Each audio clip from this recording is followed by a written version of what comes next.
लेकर कि 22 तारीख को भाजपा की ओर से एक आंदोलन होने जा रहा है, उसकी रूपरेखा औरंगाबाद शहर में आपने कैसी बनाई है? किस तरह का आंदोलन होने वाला है और डिमांड क्या है आपकी? 22 तारीख को भारतीय जनता पार्टी महाराष्ट्र प्रदेश के ओर से सभी महाराष्ट्र के हर गली के कार्यकर्ता से लेके महाराष्ट्र के सभी नेताओं को लेकर और जो लोगों पर अन्याय हुए उन लोगों को लेकर, जिन नागरिकों का उपेक्षा हो चुकी है अपने अत्यावश्यक वस्तुओं के लिए, ऐसे सभी नागरिकों का आवाज को लेकर, इनका आवाज बुलंद करने के लिए कार्यकर्ता के माध्यम से महाराष्ट्र प्रदेश महाराष्ट्र बचाओ आंदोलन की भूमिका पर उतर आया है। 22 तारीख को ठीक 11 बजे महाराष्ट्र में का हर कार्यकर्ता, भारतीय जनता पार्टी को चाहने वाला हर व्यक्ति और इस नागरिक पे जो अत्याचार हुआ इस कोरोना के स्थिति में, वो सभी नागरिक को लेकर भारतीय जनता पार्टी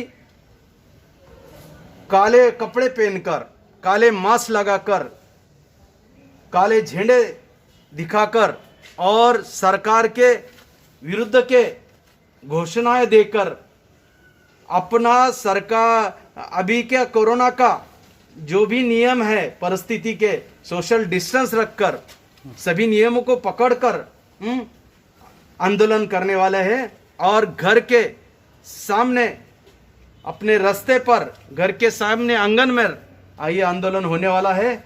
और हमारी घोषणा ही है, आमचं अंगण आजचं रणांगण। और ये घोषणा के हिसाब से सरकार को हम निर्देशित कर रहे हैं। ये आंदोलन देके हम नागरिकों को, सरकार की कोई व्यवस्था को निष्कलित नहीं कर रहे, सरकार के व्यवस्था में कोई अड़थड़ा निर्माण नहीं कर रहे और नया अड़थड़ा करते हुए भी सरकार का निषेध कर रहे हैं। और ये निषेध करना जरूरी है क्योंकि सरकार ने इस जब से 2 महीने कोरोना की स्थिति चल रही है, तो कोरोना के स्थिति में सरकार पूरी तरह से अपयशी हो चुकी है नियंत्रण में लाने के लिए। जो रेड जोन बोल के शहर है, वो रेड जोन में के शहर को, कोई शहर को सरकार नियंत्रण में ला नहीं सकी। सरकार ने राशन के बाबत सरकार गरीबों को न्याय नहीं दे सकी। सरकार शहर के जो हाथ पर के लोग हैं उनको न्याय देने के लिए सरकार अपयशी, राज्य सरकार अपयशी ठहरी। और जो राशन देना चाहिए था, केंद्र सरकार ने जो राशन भेजा था, वो भी राज्य सरकार ने ठीक तरह से गरीबों को वितरित नहीं किया, अभी तक नहीं किया। सरकार अपना पास का सब कुछ बचाकर भीख मांगने जैसी बातें कर रही है और जोर जोर से रोने की बातें कर रही है। ये जो पूरा ढोंग है, ये पूरे नागरिकों को बताने के लिए ये आंदोलन है कि सरकार सब कुछ होते हुए गरीबों को साथ देने का छोड़कर अपना अलग तरीके नाटक करने का काम कर रही है। इसके लिए इसको खुला करना चाहिए। और जो बेचारे नागरिक ये सहरे हैं, उनकी आवाज बनने के लिए सरकार आज रास्ते पे उतर आई है। सरकार के खिलाफ भाजपा रास्ते पे उतर आई है। और निश्चित तौर पे ये आंदोलन ये पहला इशारा है। हम रुके हैं कि देख रहे हैं, हमने 2 महीने तक इनको डिस्टर्ब नहीं किया है। क्यों डिस्टर्ब नहीं किया? क्योंकि कोरोना को नियंत्रण में लाने के लिए किसी ने बताना नहीं चाहिए कि ये राजकारण कर रहे, इसलिए अभी तक एक जबान तक खोले नहीं। लेकिन नागरिकों की जो घुसपट है वो देखते हुए नागरिकों को जो चाहिए, नागरिकों के पास सही तो सर्वसाधारण आदमी, हॉकर्स हो, छोटे छोटे फेरी वाले हो, जो रास्ते पे के काम करने वाले मजदूर हो, इनके हाथ में आज राज्य सरकार ने एक पैकेज नहीं दिया। केंद्र सरकार को बारे में बात करते, अरे केंद्र सरकार ने जो दिया, आपने अपने अर्थसंकल्प में से 1 रुपया दिया क्या?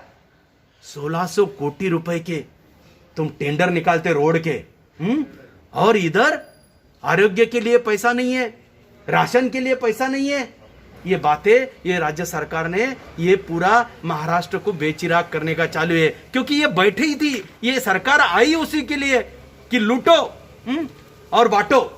इसी के लिए ये महाविकास आघाड़ी है, लूटा और बांटो के लिए ये महाविकास आघाड़ी है। लेकिन प्रकृति ने इनको साथ नहीं दिया और कोरोना आ गया, और कोरोना की वजह से इनका लूटना और बांटना को व्यत्यय आया। अभी उसमें भी ये लूट रहे और बांट रहे, अपना सब माल झका के। मुंबईतल्या महानगर पालिका में कितने कोट रुपए इनके डिपॉजिट है, वहां भी वो सुविधा नहीं दे रहे।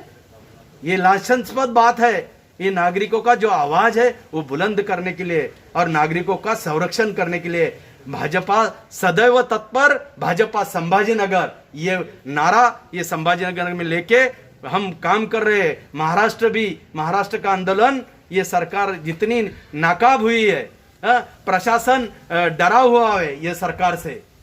सरकार प्रशासन की तरफ अलग दहशत निर्माण किया, यहाँ के कुछ गुंडे प्रशासन के ऊपर दहशत निर्माण करके यहाँ नेतागिरी कर रहे हैं। वो भी हम ये सरकार की वजह से चल रहा है, सरकार के आधार से चल रहा है। और ये इसी के लिए इसको विरोध करने के लिए महाराष्ट्र ये बचाओ आंदोलन हमने ये किया है। या संभाजीनगर में हर एक कार्यकर्ता, हर एक नागरिक, शहर का पदाधिकारी, खासदार, आमदार, नगर सेवक, मंडल के अध्यक्ष, बूथ रचने के वार्ड के अध्यक्ष, मनपा के पिछले इच्छुक उम्मीदवार, ये सभी ये आंदोलन में सहभागी हो रहे। और निश्चित तौर से ये आवाज संभाजीनगर का बहुत बड़े पैमाने पर बुलंद होने वाला है और इसकी आवाज सरकार तक पहुंचने का काम भाजपा के तरफ से हम संभाजीनगर वाले करने वाले हैं। कलम 144 जारी है अभी।